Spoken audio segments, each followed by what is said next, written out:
বিগত ১৫ বছরের আওয়ামী শাসনামলে গুম খুনের অনন্য নজির দেখেছে বাংলাদেশ। বিরোধী মতধারীদের দমনে বানানো হয়েছিল নরকীয় টর্চার সেল আয়নাঘর, যেখানে আটকে রেখে চালানো হতো পাশবিক নির্যাতন। সাবেক স্বৈরাচারী সরকারের সেই আয়নাঘর নিয়ে এবার অনুসন্ধানী প্রতিবেদন প্রকাশ করেছে যুক্তরাজ্য ভিত্তিক সংবাদ মাধ্যম স্কাই নিউজ। বিস্তারিত জানাচ্ছেন আরিফ হাসান।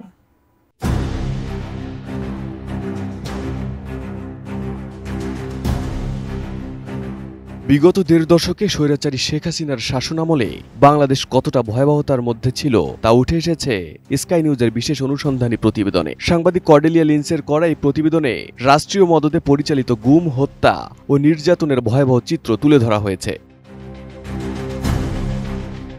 প্রতিবেদনের শুরুতে দেখানো হয় কিভাবে লাশ গুম করার জন্য নিহতদের দেহ ফেলে দেওয়া হতো বুড়িগঙ্গা সহ বিভিন্ন নদীতে। স্কাই নিউজ জানায়, বাংলাদেশে গুমের ঘটনা তদন্তে গঠিত বিশেষ কমিশনের কাছে এখন পর্যন্ত ১৭০০ অভিযোগ জমা হয়েছে। কমিশনের সদস্য নাবিলা ইদ্রিসের মতে, শেখ হাসিনার শাসনামলে ৩৫০০ এর বেশি মানুষ গুম হয়েছেন।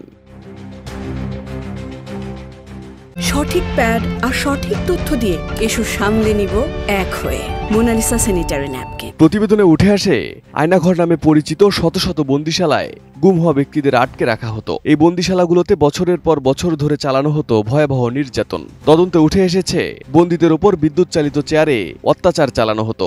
অনেককে ঝুলিয়ে রাখা হতো সিলিং থেকে, কেউ বা শেকলে বাধা থাকতেন দিনের পর দিন। নির্যাতনের পাশাপাশি মাদক, জালমুদ্রা বা বিস্ফোরক আইনে বন্দীদের ওপর মিথ্যা অভিযোগ চাপিয়ে দেওয়া হতো। মানবতা বিরোধী এসব অপরাধের অভিযোগে মামলার প্রস্তুতি নিচ্ছেন প্রসিকিউটররা। আন্তর্জাতিক অপরাধ ট্রাইব্যুনালের চিফ প্রসিকিউটর তাজুল ইসলাম জানান, এখন পর্যন্ত ৭০০ থেকে ৮০০ আয়নাঘর চিহ্নিত করা হয়েছে। তদন্তের অংশ হিসেবে তারা বেশ কিছু সামরিক ও প্রশাসনিক কর্মকর্তার জবানবন্দি নিয়েছেন, যারা স্বীকার করেছেন শেখ হাসিনার প্রত্যক্ষ আদেশেই এসব অপকর্ম সংঘটিত হয়েছে। প্রতিবেদনে মানবাধিকার কর্মী মাইকেল চাকমার ভয়াবহ অভিজ্ঞতার কথা উঠে এসেছে। ৫ বছর ৪ মাস আয়নাঘরে বন্দী থাকার পর চোখ বেঁধে একটি জঙ্গলে ফেলে দেওয়া হয় তাকে। পরিবারের সদস্যরা তাকে মৃত ভেবে অন্ত্যেষ্টিক্রিয়াও সম্পূর্ণ করেছিলেন। স্কাই নিউজের অনুসন্ধানে উঠে আসে, শেখ হাসিনা তথাকথিত সন্ত্রাস বিরোধী অভিযানের নামে এই বন্দিশালাগুলো চালু করেছিলেন এবং পশ্চিমা দেশগুলো শুরুতে এই নীতি সমর্থন করেছিল। কিন্তু বাস্তবে এসব বন্দিশালা ছিল নিরীহ মানুষদের নির্মম অত্যাচারের কেন্দ্র।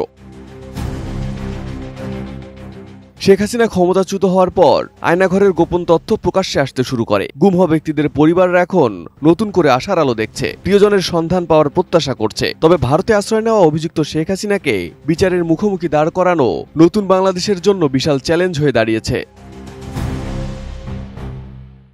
Arif Hasan, ATN news.